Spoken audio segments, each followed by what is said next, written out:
is the transmission oil cooler that I installed on this H2, the GFX Pro transmission cooler.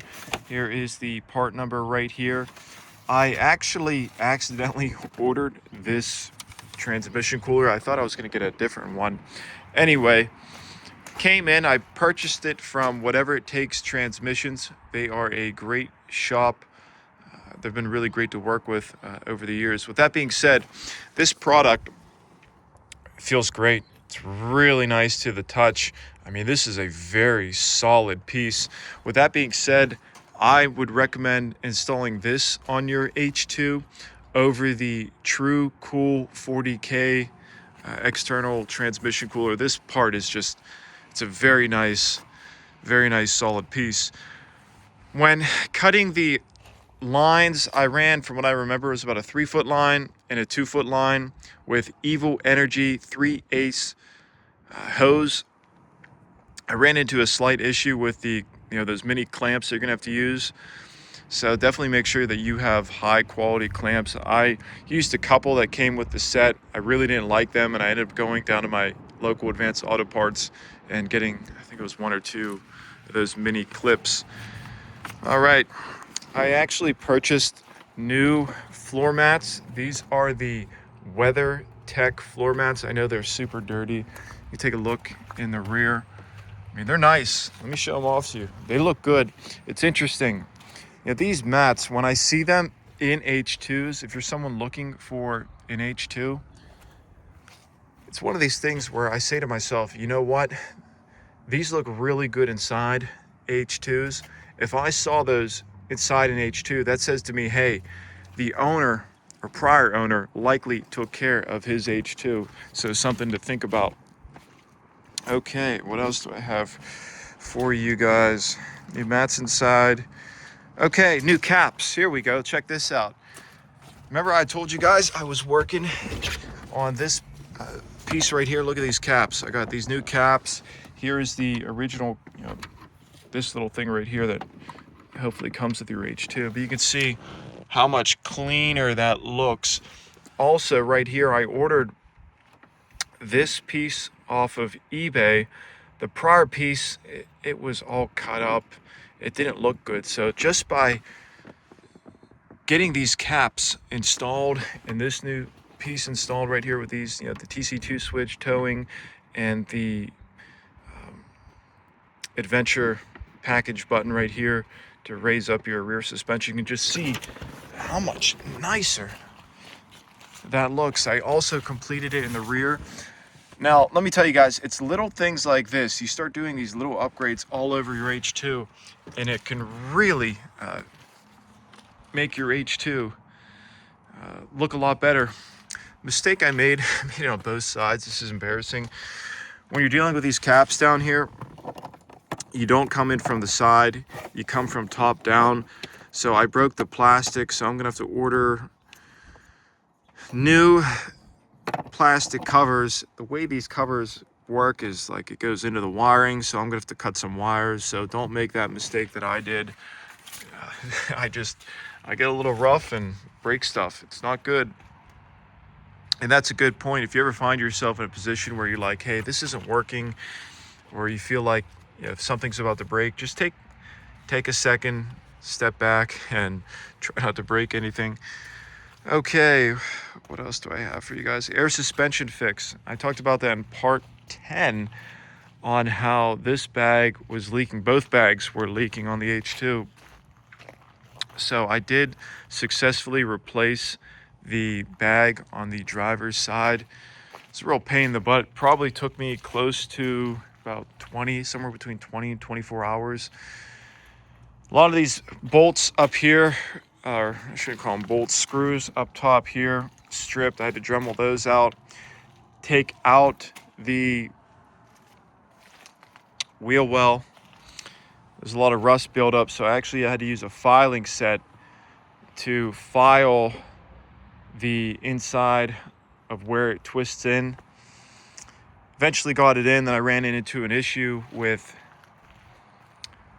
the pneumatic air line was leaking, so I had to cut the air line, install a connector cap, and then a new line into the bag. I have fully detailed it on my channel. There's 2 videos. So if you are someone who plans on doing that, it'd probably take you somewhere between 5 to 10 hours if it's your first time. So you hear these guys on YouTube who get it done really quick. I'd be very cautious when listening to those types of individuals. With that being said, the passenger side, it is leaking and will need to be replaced. However, it's okay for now. The vehicle, when I drive it, it's incredible. The air suspension, let me tell you guys, it's so smooth. It feels great. It's a very nice ride. Satellite radio. I purchased a subscription for satellite radio, and let me tell you guys, when you're in here, the satellite radio, it's cool. The satellite radio inside the H2 with the H2's speaker system, it sounds so much better than normal radio. Unbelievable. I mean, you're looking for an experience going for a drive, I highly recommend satellite radio inside your H2. It's a great experience, great music, Howard Stern, a lot of fun. Okay, this is an interesting, I don't want to say discovery that I made, but something I figured out. When I was driving this H2, there was a vicious buzzing sound inside. I mean, it was like bzzz, I mean, extremely loud and violent. I thought it may have been the moonroof. However, and the reason, let me back up a sec. The reason I thought it might have been the moonroof is because, let me hop up in here. When this is open and I'm driving, the noise was coming from like right here. So I'm like, wait a minute, that's really weird. And I thought it was an issue with the moonroof. However, based on my experience with my yellow H2, let me show you guys. Yeah, the noise was primarily coming from this side. So however the sound travels, what it was, this is what I thought it was going to be, is this trim piece right here. It's a bad design. So what happens is air comes up, it just vibrates the piece, and it makes a vicious buzzing sound. And with the moonroof, the sound traveled up and like this. Really bizarre. My yellow H2 doesn't have a moonroof, so I could hear the noise very distinctly on this side. So I went for a drive. I took that off. It was absolutely disgusting. I mean, there was a bug like this big behind it. It was absolutely disgusting. I went for a drive, and all the noise from that side was eliminated. I took a look at this piece, and I took this piece off. When I was driving, the noise was coming from this side. What was interesting is that when I was driving originally, I thought it was all coming from the right side, or the passenger side, and the moonroof. I never heard it from this side before, and however, the sound works, this became very prominent. I took this off. It's very common for this. It's very common for this piece to be broken right here, because what it is, it's held on by 2 screws. There's 1 screw here and 1 screw here. So all the vibration over time, it just snaps the plastic.